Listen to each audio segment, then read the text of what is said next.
Government offices are much the same everywhere. Sometimes the officials in them are good people, helpful and kind. Sometimes they are not. And if you need something badly, sometimes it is necessary to give little presents, maybe some money, which then disappears into a back pocket. These are the ways of the world. People have been giving and taking bribes forever. Marina Salcedo, senior clerk, second grade, hurried to her desk to open her pay envelope.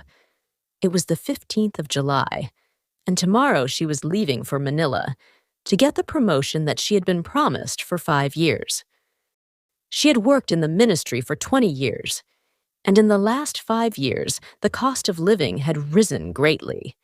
Without the extra money from her promotion, her youngest son would not be able to go to college. Also, 3 years ago, they had borrowed money on their house when her husband had had to go to hospital. She checked her pay carefully. 260 pesos. This is what she would take to Manila. She walked down to the far end of the hall to the chief's office. The girls there were not talking. That meant the chief was in. His secretary told her to go straight in. The chief was reading a dirty copy of Playboy, a magazine for men full of photos of women. He did not put the magazine away, and Marina stood in front of him, waiting for him to look up. He was about 50 and going bald. "So you are leaving tomorrow, Marina," he said. "Yes, sir." "Well, you can have the afternoon off to get ready. You will only have 3 working days in Manila. Do you think that will be enough?" "I would like to have 3 more days, sir, if possible." "No problem, Marina," the chief said. "Oh, and when you are there, will you please buy me the latest gabardine material for a pair of pants? I will pay when you get back." "Yes, sir. Thank you." Gabardine material. It must cost at least 60 pesos. Last time, the chief wanted a pair of Levi jeans. They had cost 120 pesos. When she returned, they had played this little game. He saying he must pay, she refusing to take the money. After all, he was not a bad boss. 3 days off with pay, for example. And he did not try to touch her in the way he did with the other women clerks. The bus left at 6 in the morning, driving along the valley through the newly planted rice fields, the water shining in the early morning sun. The roads were good, with strong new bridges, making the journey to Manila only 10 hours. It used to take a full day. This was progress, the kind that people could see and enjoy. Marina knew there were problems in the mountain villages and other places, but in her province, things were calm. Her own life was not so bad. She and her husband had finally built a house, 3 children, 1 married, and soon to leave for the United States, another soon to finish college, and the youngest nearly finished high school. But the cost of living had gone up. They had to cook on wood fires and could not afford to buy toilet paper. 5 years ago, she had asked for promotion. She had gone to Manila twice about it, and finally she had received a notice saying it would happen. The bus arrived in Manila as it was getting dark. Marina walked to the street where her second cousin lived. They had been college students together. She would probably sleep on a hard sofa in their living room, but that was better than spending 30 pesos on a cheap, dirty room somewhere. They were having dinner when she arrived, and, like a good relation, she had brought meat, fish, and rice from her province.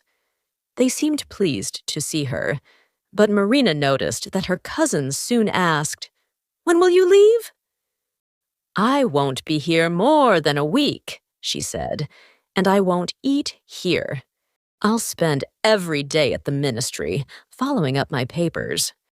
She was up at 6 the next day. Her cousin's children, aged 13 and 14, were getting ready for school. They had kept her awake playing rock music in the night. When she arrived at the ministry, she went straight to personnel. The people that she worked with years ago in that office had all left, and there was nobody she knew. She asked for the person who worked on the papers of staff promotion and was sent to the other end of the office, to a fat woman in her early 30s, with bad teeth, thin hair, and a uniform that was too small for her large body. The woman brought out a list and read through it carefully. Then she moved some papers around on her desk and looked up with a fat little smile. "I am sorry, Mrs. Salcedo, but your name is not here. Maybe the forms got lost." "But it cannot be," Marina said. Her voice got louder. "I have the official letter from you." She quickly pulled it out of her handbag. "Here. And the file number." The woman shook her head, and her fixed little smile did not change. "Mrs. Salcedo," she said sweetly, "I will have to look through the files, hundreds and hundreds of them. I will have to ask one of the boys." She opened the drawer in her desk that was closest to Marina. "Why don't you drop a 20-peso bill in here for him?" For a moment, Marina Salcedo could not believe this was happening to her. She worked in the same ministry as these people. Then she remembered that Anita Batong in her office in the province did the same thing. It had gone on for a long time, too long to be easy to stop. She took a 20-peso bill from her handbag and dropped it in the drawer. "Will I come back this afternoon then?" she asked. "Oh, Mrs. Salcedo," the woman said, still smiling. "You know how difficult it will be. Why don't you come back early tomorrow? I am from the province." "Yes, I know. I will do all I can to help you." She had nothing more to do. She left the ministry and took a jeepney to the market in Quiapo. What was the best kind of gabardine? She asked. And what did it cost? In the end, she bought the material in one of the big department stores for 34 pesos. Then she looked round the rest of the market and found that food prices were higher than at home. So, prices in the province were not so bad then. She spent 5 pesos on a bowl of noodles with chicken for lunch, then walked around the city. She had not been to Manila for some time, and it had changed a lot. In Makati, a very rich area, there were tall, glass-sided buildings, and the streets were clean. It was like America. She thought of her son, who would soon be in America. One day in the future, she and her husband hoped to join him there. But the future was here, in Makati. And if this was the future, was it necessary to leave the country? The next morning, back at the ministry, the fat woman had found her papers, but there was a new form to complete. Marina would have to fetch Form D-22A from another office in the building, fill it in, and then take it to personnel, who would sign it and send it back to the first office. This office was on the 5th floor, and the lift was not working. The man in the Form D-22A office was very sorry. "Oh, please, come back tomorrow afternoon. We have no forms here at the moment. We have to get some more." Marina recognized the old game at once and was annoyed. The top drawer in the man's desk was open, and Marina dropped a 5-peso bill into it. She must remember to carry 2-peso bills, she thought. "Please, I am really in a hurry," she said. "Do try and find one. There must be one lying around." The man closed his desk drawer with a smile, then went to an old filing cabinet behind his desk. It didn't take him a minute to find the form. The form had a lot of questions about dates of this and that, school and college, travel abroad. That made Marina laugh. How many government clerks have ever traveled abroad? She hadn't even traveled around her own country. Looking back over her past, she began to think about what she wanted from life. She had never wanted to climb to the top of the tree, to become a minister. Both she and her husband were happy enough with things as they were. After all these years, they had their own home, a piece of land, and they could sleep deeply at night, not worried by the kind of bad dreams that important ministers must have. She took her completed form to the chief in the office, who was said to be an honest man. Now was the moment when she would find out if that was true.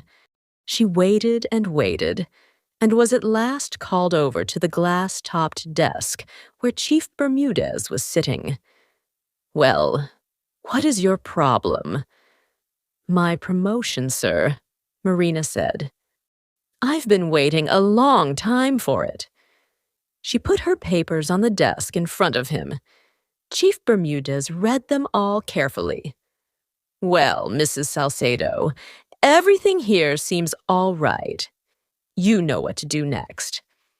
After I sign the forms, you go to finance to find out if there are funds to pay you.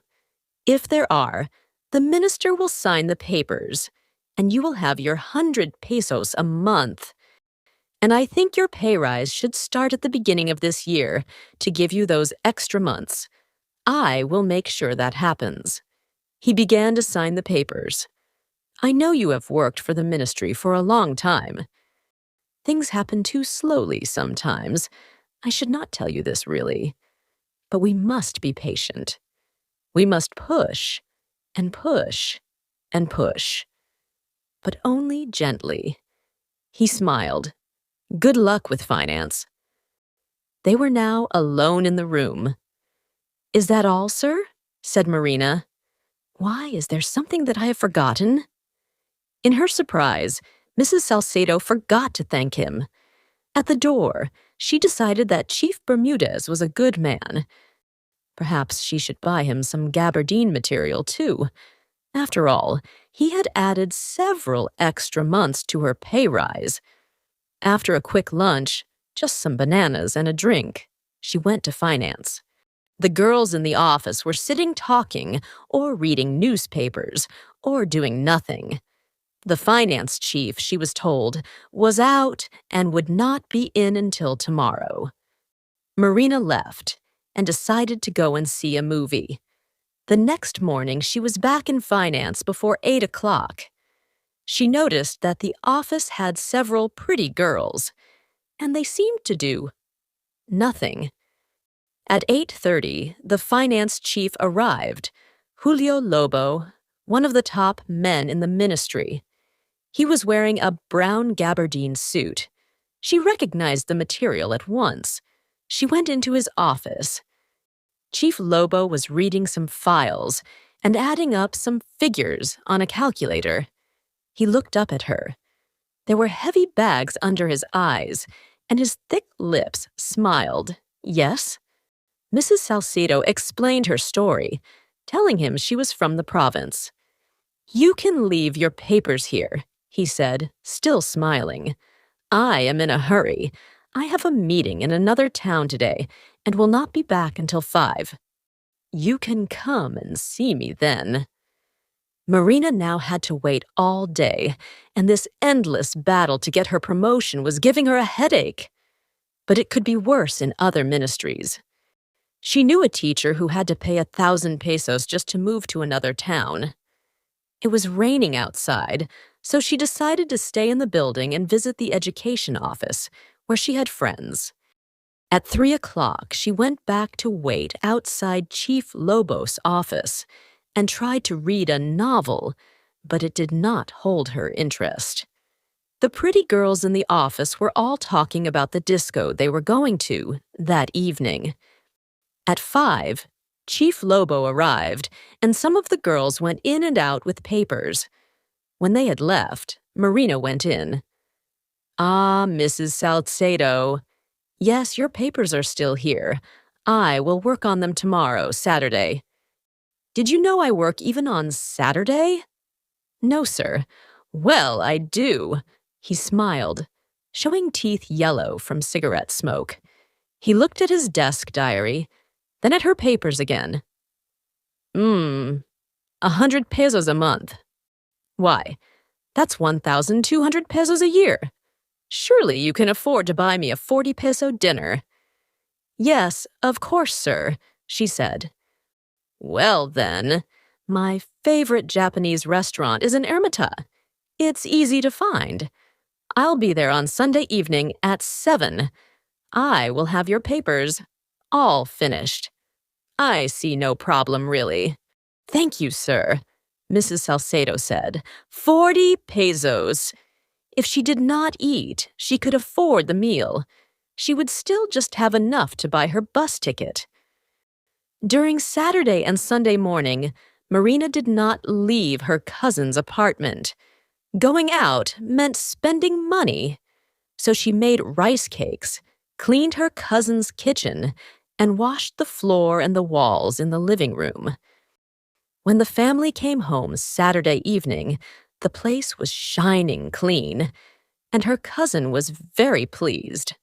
On Sunday afternoon, she went out to find the Japanese restaurant.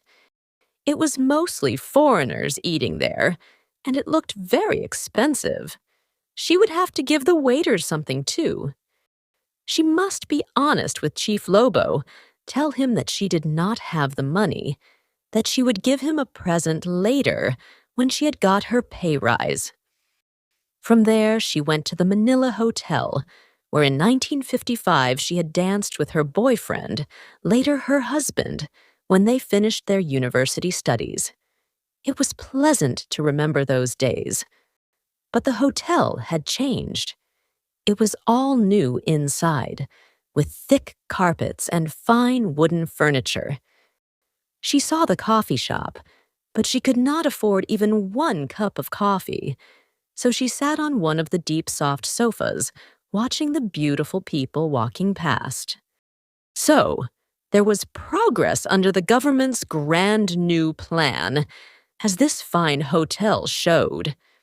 At 6:30, she walked back to the Japanese restaurant. Chief Lobo was there, his fat stomach too big for his blue jeans, and his t-shirt smelly from his unwashed body. They sat down, and all around them were the delicious smells of fresh food cooking. Marina found it hard to speak. Sir, you know I am just a poor clerk in the province. I have only 100 pesos.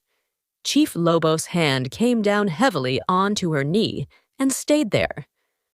My dear woman, he said, we are not going to spend all that. I will just have tea and some fish.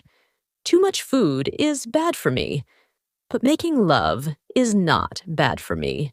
So, after this, we go to a motel. That will be no more than 40 pesos. Marina did not want to believe what she had heard. Then she remembered office talk about the finance chief, how he behaved towards women, what he asked for. I have 3 children, sir, she said miserably. My oldest is married. I have a grandson, the first. That's wonderful, said Chief Lobo. But you know you don't look like a grandmother. He looked at her body hungrily, and Marina felt her face turning red. You have a good body. Very nice. Surely, sir, with all those pretty girls in your office. Chief Lobo laughed. Ha! You noticed, he said. But they are young. They need teaching. I don't want to be a teacher all the time. I enjoy beautiful older women, like you. His hand moved higher up her leg. I am 45, said Marina.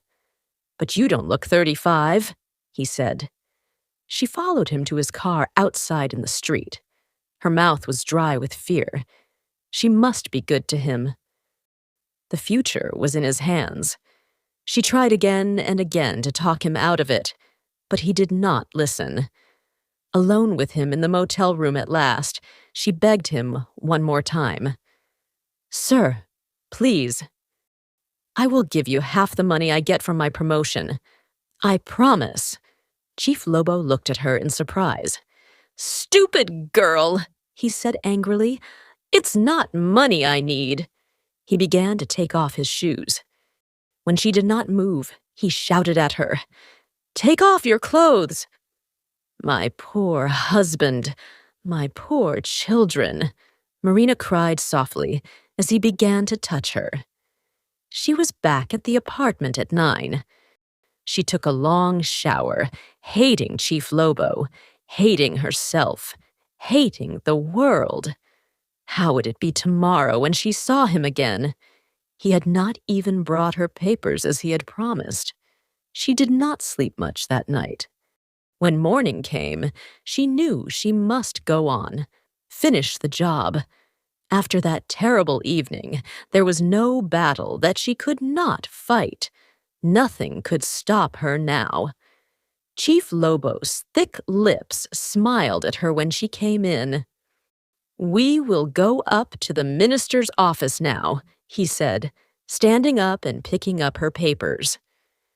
The minister's office was very big, with a carpet, paintings on the walls, and tall green plants in the corners. Minister Guzman was also wearing a brown gabardine suit, but Marina, looking at it closely, realized it was a finer, more expensive material. She had heard that the minister had a drinking problem. He certainly seemed strange this morning, either sleepy or drunk. Chief Lobo put Marina's papers on the desk, and the minister looked through them. Ah, Mrs. Salcedo, your promotion. I am very happy to sign these. To Chief Lobo, are there funds for this? Yes, sir, Lobo said. After the minister had signed the papers, he turned to her again. Mrs. Salcedo, how is it in your province? What are your problems? It's good to see someone from your province here. You know, your province is very important in our new society plan. Mrs. Salcedo looked at him. Was the minister serious? How could he be so drunk so early in the morning? She shook her head. We have no problems, sir. Come now, the minister said.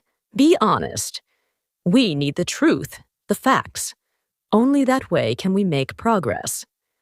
Marina shook her head again. Everything is fine in our province, sir, she said. All right, then, the minister said, but you must work hard. All of you.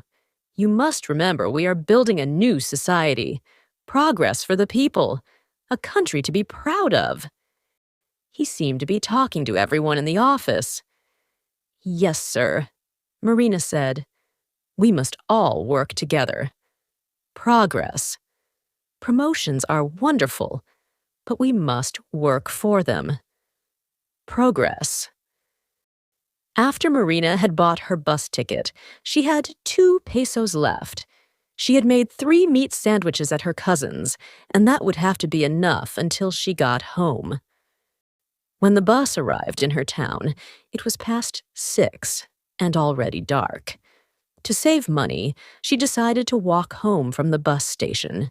She only had a handbag, a small bag of clothes, the gabardine material, and 2 apples. Away from the town center, the road was unlit and rough. She and her family lived on the edge of the town, where they could grow vegetables and keep chickens. She had just turned a corner when a man jumped out of the shadows and grabbed her handbag. She held on to it as hard as she could, but the man pushed her, and she fell, hurting her face on the ground. He took the bag, and as he ran, she shouted after him, There's no money in there, just my papers. My papers! But he was gone too fast and did not hear her. She stood up slowly, feeling weak and strange. She still had a long way to walk, and her legs did not want to move. It started to rain, but her umbrella was in the handbag that was stolen. She did not mind the rain. It was losing her papers that felt like a heavy stone lying on her heart. Without the papers, there would be no pay rise. She knew only too well that nothing could make Manila send copies of her papers. She would have to return to the capital, and the thought of that filled her heart with fear and misery. At last she reached her house, with the trees all around it. When she pushed the door open, her family were eating supper, and they ran from the table to greet her. They saw the dirt on her clothes, her pale face, her wet, untidy hair. To their questions, she gave no answers, and Marina Salcedo fell to her knees, the anger and misery coming from her in violent sobbing. No words of kindness, of love, no friendly touch could stop the river of her tears.